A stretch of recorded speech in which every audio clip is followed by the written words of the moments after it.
Sinisira naman pala yung tuktok mo talaga eh, no, ha? Pati bata idadamay mo, makuha mo lang ang gusto mo. Hindi ako nagbibiro. Ipapalaglag ko talaga tong anak ko. O, edi gawin mo. Be, walang patulan yan. Eh, nakakapikon na eh. Bakit akala mo natakot gawin mo yon? Mas gusto pa nga namin eh. Para tigilan mo na ang kapatid ko. Ngayon, kung tapos ka na manggulo sa pamamahay na to, pwede ba umalis ka na? Hindi ka naman welcome dito eh, ha? O baka naman gusto mo kalag ka rin pa kita palabas.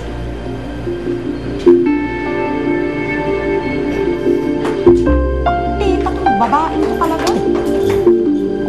Ay, kagalit ka.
Matagal ba ako nakatulog?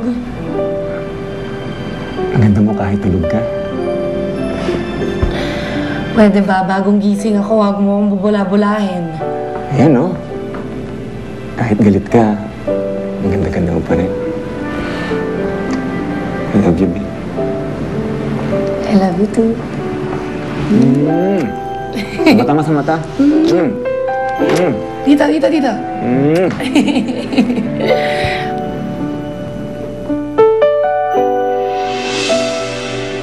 Sorry. Hindi ko na naman napagtapat sa'yo ang totoo. Lalo pa ngayong kasama kita ulit. Ayoko magkaroon ka ng dahilan para iwan ulit ako.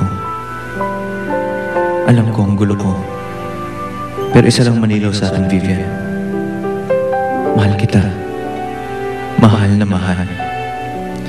Yun lang ang mahalaga sa akin. Sana sapat na yun ang pagmamahal ko para mapasaya kita ulit.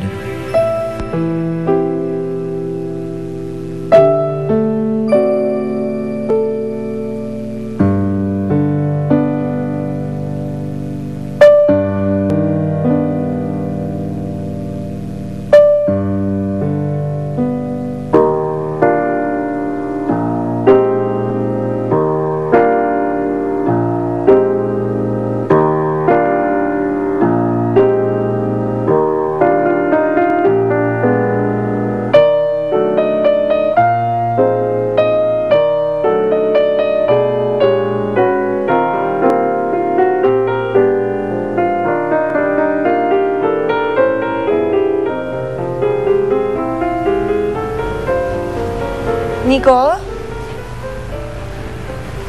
Nico? Anak? Saan na naman nagpunta yung batang yun? Nico?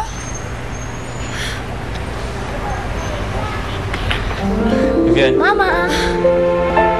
Wow! Morning. Morning! Para sa akin ba yan? Mukhang masarap yan ah. Sino naganda? Ikaw ba, anak? Ako po. Pati si Papa. Sige nga, matikman ko nga. Sweet niya naman. Vivian. Oh. Para sa'yo. Tanggapin mo na po, Mama. Tumakas lang po si Papa para makuha niya yan. Kasi, sabi po dun sa labas, bawal mamitas ng bulaklak. Talaga? Ikaw talaga. Salamat ah.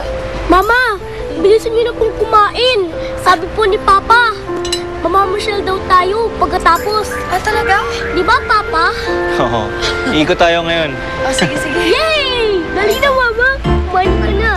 Sarap yan. Mukhang masarap nga.